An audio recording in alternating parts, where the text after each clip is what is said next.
গীতায় লেখা আছে, যখন তুমি কষ্ট আর কটু কথা দুটোই সহ্য করতে শুরু করবে, তখন বুঝবে তুমি বাঁচতে শুরু করেছ।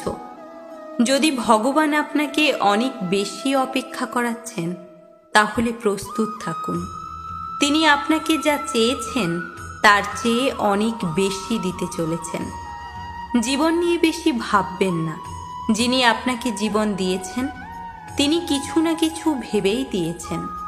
ভগবান শ্রীকৃষ্ণ বলেছেন, কাউকে দুঃখ দিয়ে আমার কাছে সুখ কামনা করো না, আর কাউকে যদি ক্ষণিকের জন্য সুখ দাও, তবে তোমার দুঃখ নিয়ে তুমি চিন্তা করো না। মৃত ব্যক্তিকে কাঁদ দেওয়াকে মানুষ যেমন পুণ্য বলে মনে করে, তেমনি জীবিত মানুষের পাশে থাকাকেও পুণ্য বলে ভাবতে শুরু করলে জীবন অনেক সহজ হয়ে যাবে। আমাদের অকারণে কোনো মানুষের সাথে দেখা হয় না। আমরা কিছু মানুষের থেকে শিক্ষা পাই, আবার কিছু মানুষের থেকে জ্ঞান পাই।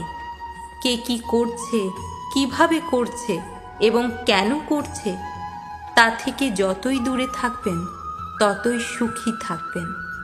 আপনি হাসতে থাকলে পৃথিবী আপনার সাথে থাকবে, নইলে চোখের জল তো চোখেই ঠাঁই পায় না।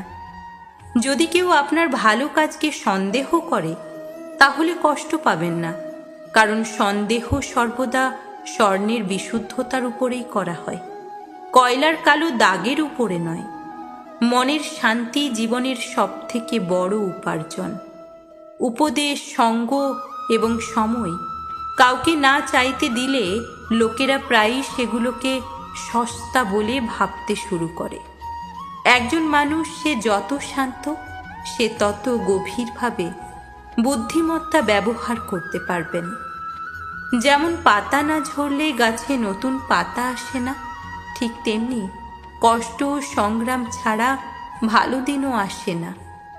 যে ব্যক্তি অল্পেতেই খুশি, তার কাছে সবচেয়ে বেশি খুশি আসে।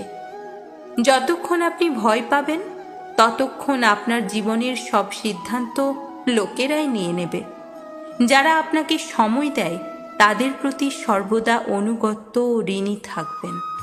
জীবনে অহংকার করো না, কারণ ভাগ্য সব সময় বদলায়। যেমনটি আয়না একই থাকে, শুধু প্রতিচ্ছবি বদলায়। শান্তিপ্রিয় মানুষ সুখে তাদের জীবন যাপন করে, তাদের উপর জয় বা পরাজয়ের কোনো প্রভাব পড়ে না।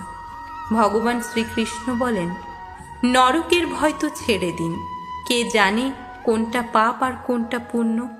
শুধু দেখুন নিজের স্বার্থ পূরণের জন্য যেন আপনার দ্বারা কেউ দুঃখ না পায়। বাকি সব প্রকৃতির উপর ছেড়ে দিন।